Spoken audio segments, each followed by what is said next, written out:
இது சந்தோஷமா படிக்க வேண்டியது. சரியோ? டீச்சர் பேசி படிக்கலாமோ? இல்ல.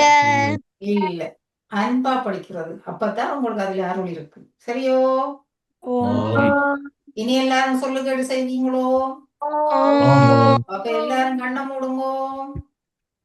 பாரித் பாருஷா தலைகீழா இருக்கிறீங்கள். கமராவை மாத்துங்கோ, மாத்துங்கோ, மாத்துங்கோ, மாத்துங்கோ. கண்ணை மூடி கொண்டுருங்கோ. அதாவது உங்களுக்கு நன்மை கிடைக்கணும்னா டீச்சர் சொல்றபடி செய்ய வேணும். ஓகே, நிமிர்ந்து தொப்பை அப்பனே தொழவினை அருமே. திருக்குறளை ஓதினால் உயர்வு கிட்டும். திருக்குறளை ஓதினால் மனமாசு நீங்கும். திருக்குறளை ஓதினால் பண்பாடு தானே வரும். திருக்குறளை ஓதினால் தெய்வ நிலையே அடையலாம். எனவே வள்ளுவர் வகுத்த அறநெறியில் வாழ்வோம். குறள் நெறி போற்றி குவலயம் காப்போம். உலகம் சமநிலை பெற வேண்டும்.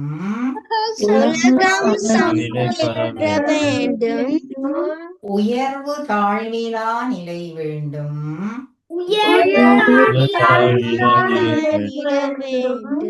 நிறைவே காணும் மனம் வேண்டும். இறைவா அதை நீ தர வேண்டும். இன்பமே சூழ்க எல்லோரும் வாழ்க. இன்பமே சூழ்க எல்லோரும் வாழ்க. இன்பமே சூழ்க எல்லோரும் வாழ்க.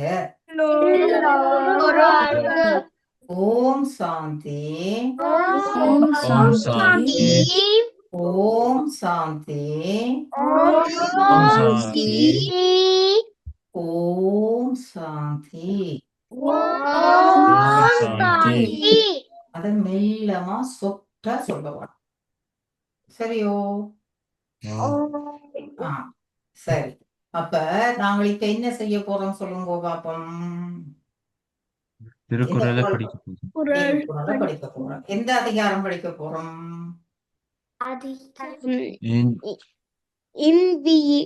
ஓகே, அதாங்க சொல்லுங்க. அதிகாரம் 10. அது எத்தனையாவது குறளமா படிக்க போறோமா ஆருஷா? இனியவை குறள் கெட்டிக்காரி. எத்தனையாவது குறள் படிக்க போறோம் அதுல? நத்தனா 2வது குறள் படிக்க போறோமோ? சரி. அப்ப 1வது குறள் எல்லாருக்கும் ஞாபகம் இருக்கோ? எல்லாரும் சொல்ல வேணும். ஒருத்தர் பார்க்க கூடாது. அண்ணாவை பார்க்க கூடாது, தங்கச்சியை பார்க்க கூடாது. நீங்கள் உடனடியா டீச்சர் கேட்டா சொல்ல வேணும். சரியோ? சரி. அதுக்கு முதல் இப்ப டீச்சர் 2வது குறளை சொல்லி தந்துட்டு 1வது குறள் கேட்க கூடாது. 2வதும் 1வதும் 2வது. சரியோ? எல்லாரும் நிமிர்ந்த நிலையில இருக்க வேணும். எல்லாரும் இப்படி இருக்கக்கூடாது, இப்படி இருக்கணும். முழங்கிச்சோ? அப்பத்தான் உங்களுக்கு படிக்கிறது எல்லாம் போகும். இப்போ இங்க திருக்குறளுக்கு மட்டும் இல்லை, எந்த ஒரு பாடத்துக்கு நிமிர்ந்த நிலையில இருக்கணும். நாங்கள் அப்படி படிச்சுதான் எங்களுக்கு ஞாபகத்துல இருக்கு. படிக்கிறேன்னா நாங்க இப்படி நிமிர்ந்த படிதான் இருப்போம். சரியோ? இப்படி நிமிர்ந்துதான் இருப்போம். இப்படி குனிஞ்சு இருக்கோமா? முழங்கிச்சோ? ஓகே. ஆடப்படாது, அசையப்படாது. ஆருஷா வடிவாக்களுங்க எல்லாரும். ரெஸ்ட் எடுப்போம் சார். சரி, குட்டாவி விடக்கூடாது. வழியா கேளுங்கோ. எத்தனையாவது இனிக்கு திருக்குறளில் எந்த பாலில் அறத்துப்பாலில் எந்த இயலில் இல்லறவியலில் எந்த அதிகாரத்தில் இனியவை கூறல் இனியவை கூறல் அதிகாரத்தில் எத்தனையாவது குறள் படிக்க போறோம்? குறள் படிக்க போறோம். இப்படித்தான் நீங்க ரெக்கார்டிங்ல சொல்லணும். திருக்குறளில், அறத்துப்பாலில், இல்லறவியலில் எந்த அதிகாரம்? இனியவை கூறல் 10வது அதிகாரத்திலே 2வது குறள் கூற போகின்றோம் என்று சொல்லணும். ரெக்கார்டிங் சொல்லி விளங்கிச்சோ? சரி, வடிவா இப்ப கேளுங்கோ, குறளை கேளுங்கோ. சரியோ? அகன் அமர்ந்து ஆடாமல் அசையாமல் ஒவ்வொரு சொல்லையும் கவனிச்சு கேட்கணும்.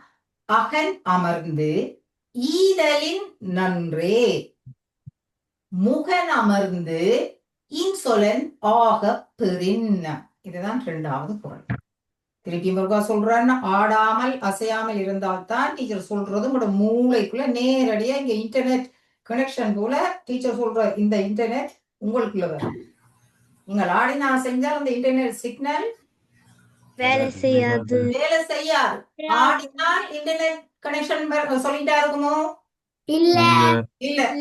அதான் நீங்க சொல்வீங்க, பக்கிங் சொல்வீங்க. சரியா? இன்டர்நெட் கனெக்ஷன் இருக்கணும்னா என்ன செய்யணும்? ஆடாம அசையாமல் இந்த கனெக்ஷன்ல இருந்து இந்த கனெக்ஷனுக்கு போடுறோம். உங்களோட மூளையில உள்ள கனெக்ஷனுக்கு டீச்சரும் அனுப்புறா. சரியோ? ஆடாமல் அசையாம கேளுங்க. திருப்பி இன்னொரு சொல்றேன். அகன் அமர்ந்து ஈதலின் நன்றே, முகன் அமர்ந்து இன்சொலன் ஆக பெறின். வடிவா கேளுங்கோ. அகன் அமர்ந்து ஈதலின் நன்றே, முகன் அமர்ந்து இன்சொலன் ஆக பெறின். அப்ப அகம் என்றால் என்ன உங்களுக்கு விளங்கிச்சோ? அகன், அகம், அகன், அகம் என்றா உள்ளுக்குள்ள. என்ன உள்ளுக்குள்ள என்ன இருக்குங்கிற மனசு கிருஷியா எழுதுறதை விட கவனிக்கிறது முக்கியம். கை இப்படி இருக்கும். விளக்கம் தான் டீச்சர் கேட்பாவே தவிர பார்த்து வாசிக்கிறத கேட்க மாட்டான். நிமிந்திருக்கலாம் கிருஷியா தோப்புக்கரணம் இல்லாம கை உண்டா வச்சு கொள்ளலாம். தெரியலம்மா கிருஷியா 2 கையும் உண்டா இருக்கணும். டைம் வேஸ்ட் ஆகட்டா. சரியோ? அகன் அமர்ந்து, அகன் என்றால் என்ன? அகம் உள்ளுக்குள்ள. அகம் என்றால் என்ன? உள்ளுக்குள்ள. உங்களோட உள்ளுக்குள்ள என்ன இருக்கு? உள்ளுக்குள்ள என்னமா இருக்கு உங்களுக்கு? ஓகே, பாரு சொல்லுங்க. மனசு இருக்கு. அப்ப அகன் அமர்ந்து, நீங்கள் வடிவா சொல்லுங்க. அகன் அமர்ந்து என்றால் நீங்க வடிவா மனம் விரும்பி பொருளை கொடுக்குறீங்கள். சரியோ? நல்லா விரும்பி பொருளை கொடுக்குறீங்கள். ஆனால் நீங்க அன்பான சொல்லு இல்லை. அன்பாக நீங்கள் எல்லாம் எனக்கு இப்படி செய்து தந்ததுக்கு தான் இந்த கிஃப்டை தரேன். நீங்கள் நான் உங்களுக்கு சரியா உதவி செய்த நீங்கள் உங்களுக்கு பெரிய என்னென்று நன்றி சொல்றோம்னு தெரியல. இந்த கிஃப்டை ஏற்றுக்கொள்ளணும்னு வாயால அவர்களுக்கு அன்பான வார்த்தை சொல்லி போட்டுத்தா நாங்க கிஃப்டை கொடுக்க வேணும். அதை விட்டுட்டு நீங்க விரும்பி பொருளை கொடுக்குறீங்க. கிஃப்டை அவைக்கு உங்களோட மனம் விரும்பி அகம் விரும்பி கொடுக்குறீங்க. அகம் என்றால் என்ன? கொடுக்குறீங்க. அகம் என்றால் என்ன? மனசு விரும்பி பொருளை கொடுக்குறீங்க. ஆனால் ராணியா வாயால நீங்கள் சொல்லி கொடுக்கல. நீங்கள் கரைக்கிறது குறைவு. என்ன செய்யணும்? நீங்க ஒரு பொருளை கொடுக்கல, அவைகளுக்கு அன்பான வார்த்தை சொல்லி கொடுக்க வேணும். அதை விட்டுட்டு நீங்கள் வாயால எதுவுமே சொல்லாமல் விரும்பிதான் கொடுக்குறீங்க. ஆனால் வாயால கொடுக்கல, இப்படியே கொண்டாந்து கிஃப்டை இப்படியே கொடுத்துட்டு போறீங்க. அப்படி நீங்க கிஃப்ட் கொடுக்கறத விட கொடுக்காம விடலாம். என்ன செய்யலாம்? கொடுக்காமல் விடலாம். ஆனால் எது அப்படி கொடுக்குற கிஃப்டை விட எது சிறந்தது? அன்பாக சொல்கின்ற வார்த்தை சிறந்தது. அன்பாக சொல்ற வார்த்தை. நீங்க அன்பாக வார்த்தை சொல்லாமல் என்ன செய்யறீங்கள்? பொருளை கொடுக்குறீங்கள். அது சிறந்ததோ? அப்படி பொருள் கொடுக்கறத விட நீங்க அன்பாக உங்களோட பொருள் இல்லையென்று வச்சு கொள்வோம், கொடுக்கறது கொண்டு இல்லைன்னு சொல்லுவோம். அப்ப நீங்க என்ன செய்யணும்? அன்பாக ஒரு வார்த்தையாக சொல்லுவோம். விளங்கியோ?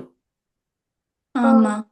அப்ப இதுக்குள்ள எது சிறந்தது? அன்பா ஒரு வார்த்தை பேசாமல் பொருள் கொடுக்கறது நல்லதோ, உங்களோட பொருள் கொடுக்க ஒன்றுமே இல்லை என்றாலும் எது சிறந்தது? அன்பா ஒரு வார்த்தை சொல்றது சிறந்ததோ? ஒரு பொருளும் கொடுக்காமல் அன்பாக வார்த்தை சொல்லுது. பொருள் இருந்தா கொடுக்கறது சிறந்தது. ஈதல். ஈதல் என்றால் என்ன? கொடுத்து. ஈதல் என்றால் என்ன? கொடுக்கிறது. சரி, உங்கள்ட்ட இல்லைன்னு சொல்லி சொன்னால் இனிய வார்த்தையாவது அவர்களுக்கு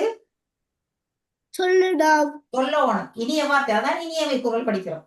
விளங்கிச்சோ? அப்ப இப்ப என்ன சொல்றார் வள்ளுவர் கருத்து? நீங்க பாடமாக்குறது இப்ப விளங்கியிருக்கலோ? அப்ப இந்த கருத்து என்ன சொல்றார் என்றால், நீங்கள் ஒரு பொருளை கொடுக்கும் பொழுது அன்பான வார்த்தை பேசாமல் ஆனால் மனம் விரும்பி கொடுக்கிறீர்கள். அப்படி கொடுப்பதை விட நீங்க இனிமையாக அன்பாக அவர்களோடு பேசுவதுதான் சிறந்தது. இதைதான் நீங்க பாடமாக்கணும். நீங்க இனிமையான வார்த்தை பேசாமல் மனம் விரும்பி கொடுக்கின்ற பொருளை விட நீங்கள் இனிமையாக அவர்களோடு பேசுவதுதான் சிறந்தது. இப்ப விளங்கி இருக்கோ ராணியா? ஆமா.